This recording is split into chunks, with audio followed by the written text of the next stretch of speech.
Part 1. You will hear a woman phoning a friend to get information about a job agency. First, you have some time to look at questions 1 to 5.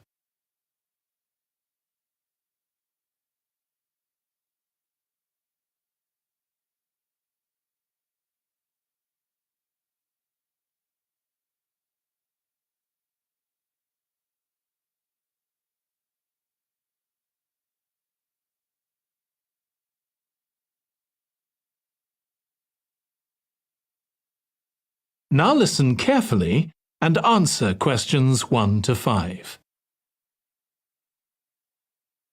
Hello, William. This is Amber. You said to phone if I wanted to get more information about the job agency you mentioned. Is now a good time? Hi, Amber. Yes, fine. So the agency I was talking about is called Bankside. They're based in Docklands. I can tell you the address now. 497 East Side. OK, thanks. So is there anyone in particular I should speak to there? The agent I always deal with is called Becky Jameson. Let me write that down. Becky Jameson. Jameson.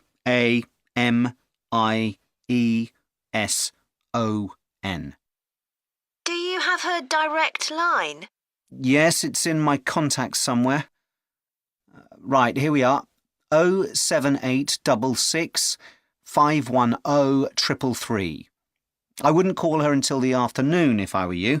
She's always really busy in the morning trying to fill last-minute vacancies.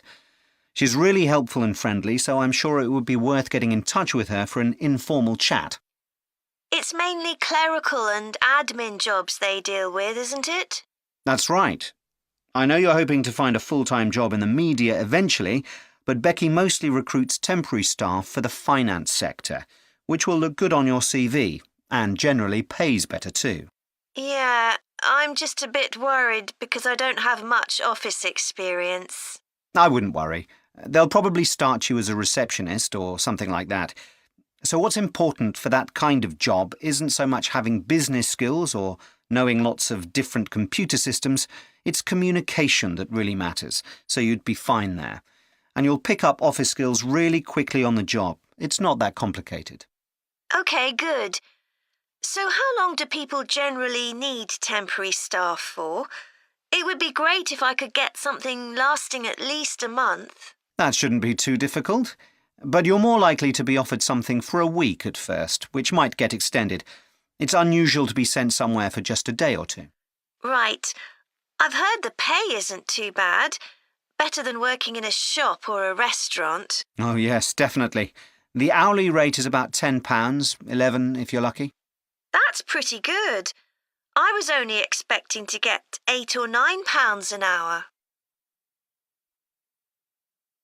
Before you hear the rest of the conversation, you have some time to look at questions 6 to 10.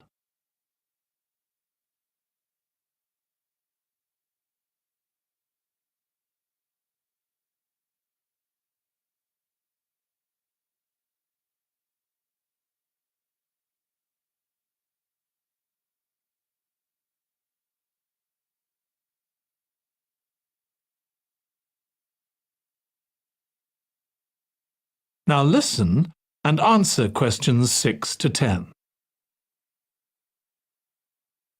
Do you want me to tell you anything about the registration process? Yes, please. I know you have to have an interview.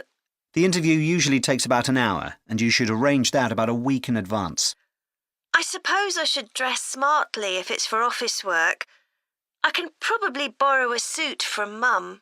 Good idea. It's better to look too smart than too casual. Will I need to bring copies of my exam certificates or anything like that? No, they don't need to see those, I don't think. What about my passport? Oh, yes, they will ask to see that. OK. I wouldn't get stressed about the interview, though. It's just a chance for them to build a relationship with you, so they can try and match you to a job which you'll like. So there are questions about personality that they always ask candidates, fairly basic ones, and they probably won't ask anything too difficult, like what your plans are for the future. Hope not.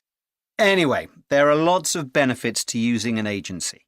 For example, the interview will be useful because they'll give you feedback on your performance so you can improve next time. And they'll have access to jobs which aren't advertised. Exactly. Most temporary jobs aren't advertised. And I expect finding a temporary job this way takes a lot less time. It's much easier than ringing up individual companies. Yes, indeed. Well, I think I've covered it. That is the end of Part 1. You now have 1 minute to check your answers to Part 1. Part 2.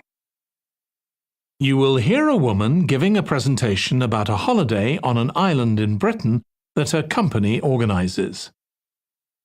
First, you have some time to look at questions 11 to 14.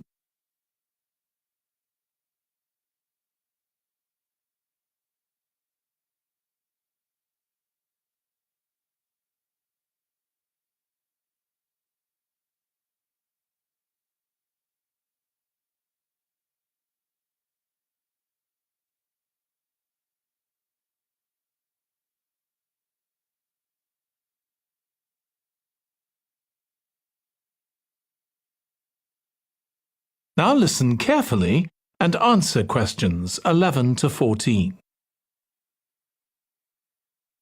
Good morning. My name's Erica Matthews, and I'm the owner of Matthews Island Holidays, a company set up by my parents. Thank you for coming to this presentation, in which I hope to interest you in what we have to offer. We're a small family-run company, and we believe in the importance of the personal touch. So we don't aim to compete with other companies on the number of customers. What we do is build on our many years' experience, more than almost any other rail holiday company, to ensure we provide perfect holidays in a small number of destinations, which we've got to know extremely well. I'll start with our 6-day Isle of Man holiday.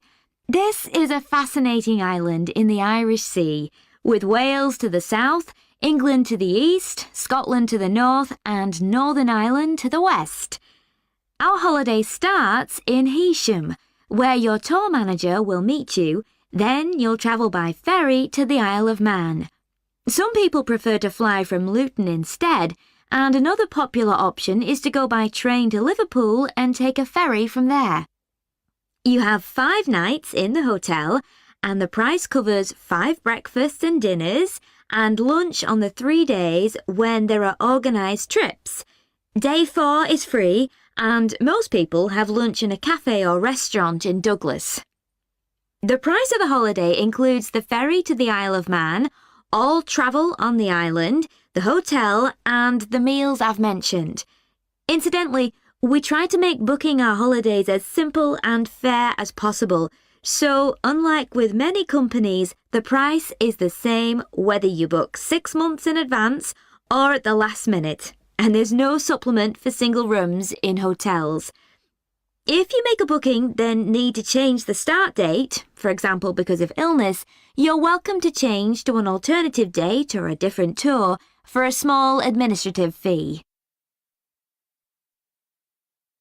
Before you hear the rest of the talk, you have some time to look at questions 15 to 20.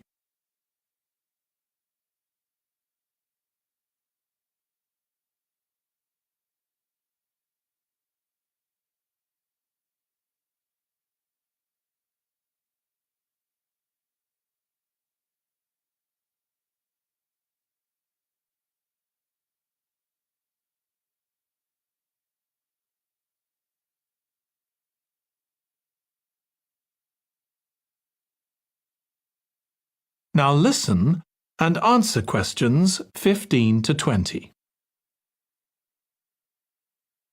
Okay, so what does the holiday consist of? Well, on day 1, you'll arrive in time for a short introduction by your tour manager, followed by dinner in the hotel. The dining room looks out at the river, close to where it flows into the harbour, and there's usually plenty of activity going on. On day 2, you'll take the coach to the small town of Peel, on the way calling in at the Tynwald exhibition. The Isle of Man isn't part of the United Kingdom, and it has its own parliament called Tynwald. It's claimed that this is the world's oldest parliament that's still functioning, and that it dates back to 979. However, the earliest surviving reference to it is from 1422, so perhaps it isn't quite as old as it claims. Day 3, we have a trip to the mountain Snaefell. This begins with a leisurely ride along the promenade in Douglas in a horse-drawn tram. Then you board an electric train which takes you to the fishing village of Laxey.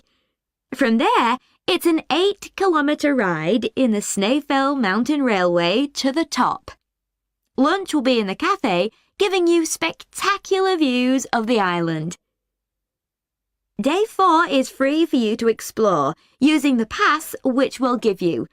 So you won't have to pay for travel on local transport or for entrance to the island's heritage sites. Or you might just want to take it easy in Douglas and perhaps do a little light shopping.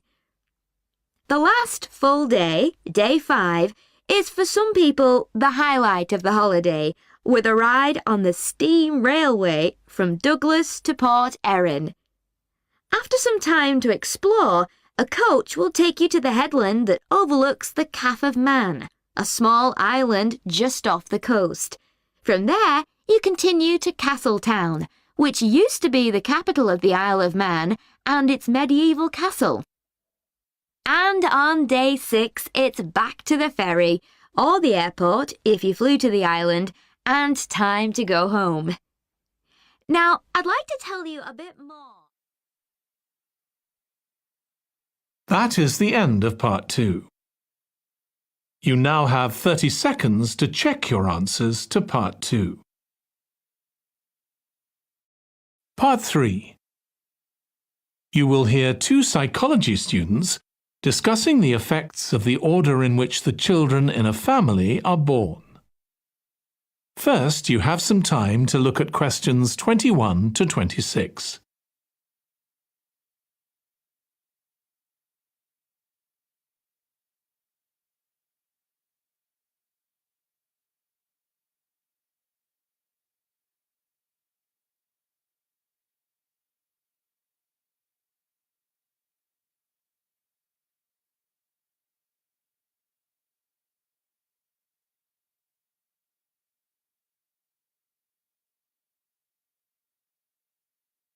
Now listen carefully and answer questions 21 to 26.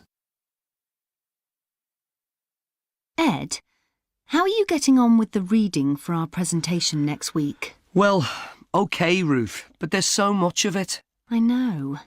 I hadn't realised birth order was such a popular area of research. But the stuff on birth order and personality is mostly unreliable.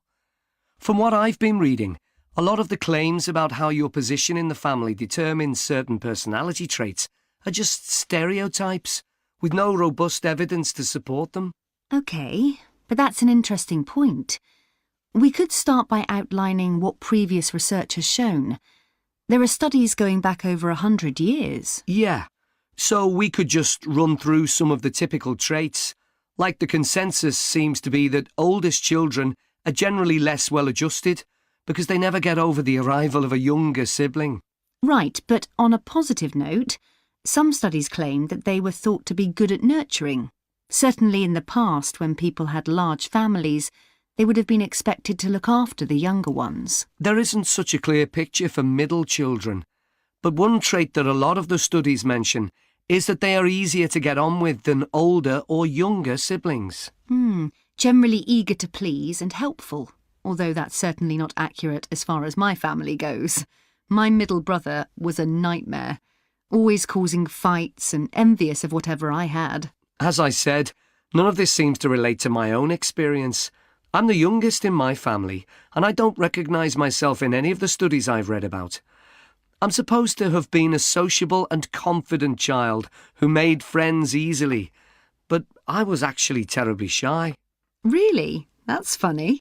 There have been hundreds of studies on twins, but mostly about nurture versus nature. There was one on personality which said that a twin is likely to be quite shy in social situations because they always have their twin around to depend on for support. My cousins were like that when they were small. They were only interested in each other and found it hard to engage with other kids. They're fine now, though. Only children have had a really bad press.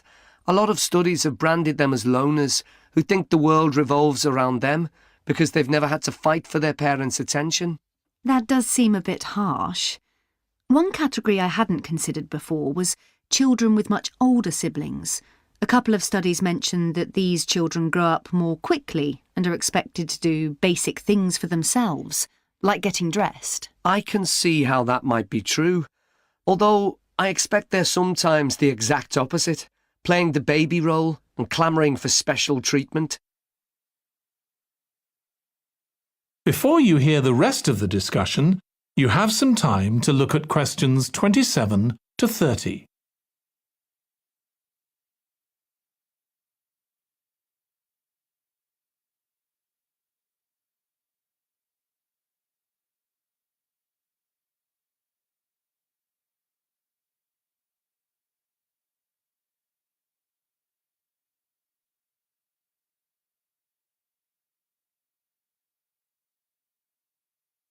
Now listen and answer questions 27 to 30. What was the problem with most of these studies, do you think? I think it was because, in a lot of cases, data was collected from only one sibling per family, who rated him or herself and his or her siblings at the same time.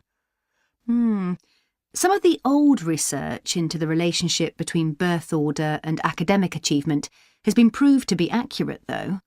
Performances in intelligence tests declined slightly from the eldest child to his or her younger siblings. This has been proved in lots of recent studies. Yes, although what many of them didn't take into consideration was family size. The more siblings there are, the likelier the family is to have a low socio-economic status, which can also account for differences between siblings in academic performance. The oldest boy might be given more opportunities than his younger sisters, for example. Exactly. But the main reason for the marginally higher academic performance of oldest children is quite surprising, I think. It's not only that they benefit intellectually from extra attention at a young age, which is what I would have expected. It's that they benefit from being teachers for their younger siblings by verbalising processes. Right. And this gives them status and confidence, which again contributes in a small way to better performance. So, would you say sibling rivalry has been a useful thing for you? I think so. My younger brother was incredibly annoying, and we fought a lot. But I think this has made me a stronger person. I know how to defend myself. We had some terrible arguments, and I would have died rather than apologise to him. But we had to put up with each other, and most of the time we coexisted amicably enough. Yes, my situation was pretty similar. But I don't think having two older brothers made me any less selfish. I was never prepared to let my brothers use any of my stuff. That's perfectly normal, whereas sometimes... That is the end of part 3. You now have 30 seconds to check your answers to part 3.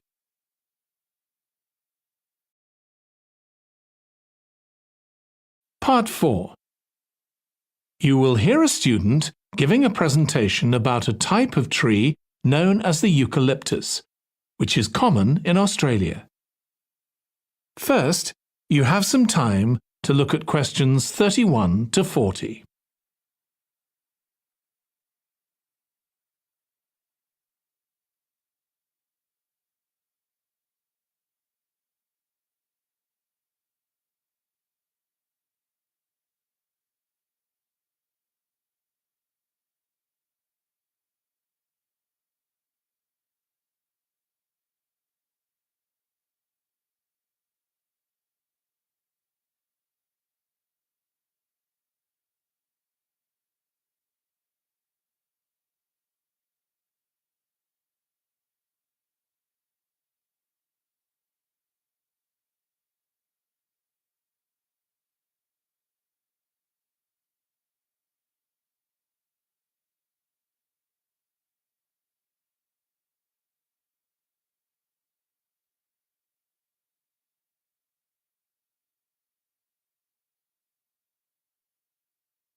Now listen carefully and answer questions 31 to 40.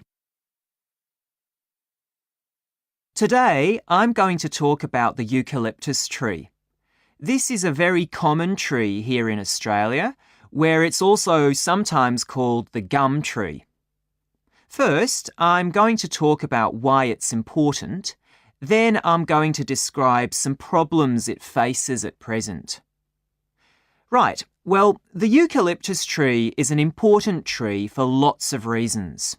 For example, it gives shelter to creatures like birds and bats, and these and other species also depend on it for food, particularly the nectar from its flowers.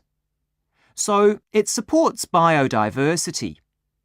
It's useful to us humans too, because we can kill germs with a disinfectant made from oil extracted from eucalyptus leaves. The eucalyptus grows all over Australia, and the trees can live for up to 400 years. So it's alarming that all across the country, numbers of eucalyptus are falling because the trees are dying off prematurely. So what are the reasons for this? One possible reason is disease. As far back as the 1970s, the trees started getting a disease called Mundula yellows. The tree's leaves would gradually turn yellow, then the tree would die. It wasn't until 2004 that they found the cause of the problem was lime, or calcium hydroxide, to give it its proper chemical name, which was being used in the construction of roads. The lime was being washed away into the ground and affecting the roots of the eucalyptus trees nearby. What it was doing was preventing the trees from sucking up the iron they needed for healthy growth. When this was injected back into the affected trees, they immediately recovered. But this problem only affected a relatively small number of trees.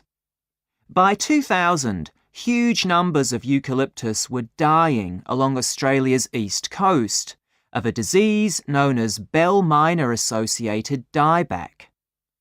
The bell miner is a bird, and the disease seems to be common where there are high populations of bell miners. Again, it's the leaves of the trees that are affected. What happens is that insects settle on the leaves and eat their way round them, destroying them as they go, and at the same time they secrete a solution which has sugar in it.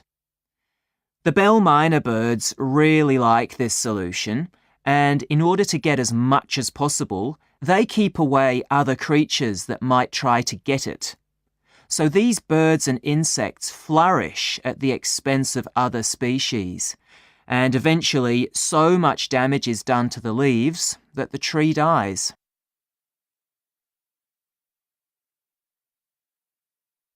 But experts say that trees can start looking sick before any sign of bell miner-associated dieback. So it looks as if the problem might have another explanation. One possibility is that it's to do with the huge bushfires that we have in Australia. A theory proposed over 40 years ago by ecologist William Jackson is that the frequency of bushfires in a particular region affects the type of vegetation that grows there. If there are very frequent bushfires in a region, this encourages grass to grow afterwards, while if the bushfires are rather less frequent, this results in the growth of eucalyptus forests. So why is this? Why do fairly frequent bushfires actually support the growth of eucalyptus? Well, one reason is that the fire stops the growth of other species which would consume water needed by eucalyptus trees. And there's another reason. If these other quick-growing species of bushes and plants are allowed to proliferate, they harm the eucalyptus in another way by affecting the composition of the soil and removing nutrients from it. So some bushfires are actually essential for the eucalyptus to survive as long as they are not too frequent. In fact, there's evidence that Australia's Indigenous people practiced regular burning of bushland for thousands of years before the arrival of the Europeans. But since Europeans arrived on the continent, the number of bushfires has been strictly controlled. Now, scientists believe that this reduced frequency of bushfires to low levels has led to what's known as dry rainforest, which seems an odd name as usually we associate tropical rainforest with wet conditions. And what's special about this type of rainforest? Well, unlike tropical rainforest, which is a rich ecosystem, this type of ecosystem is usually a simple one. It has very thick, dense vegetation, but not much variety of species. The vegetation provides lots of shade, so one species that does find it ideal is the bell myna bird, which builds its nests in the undergrowth there. But again, that's not helpful for the eucalyptus tree. That is the end of part 4. You now have 1 minute to check your answers to part 4.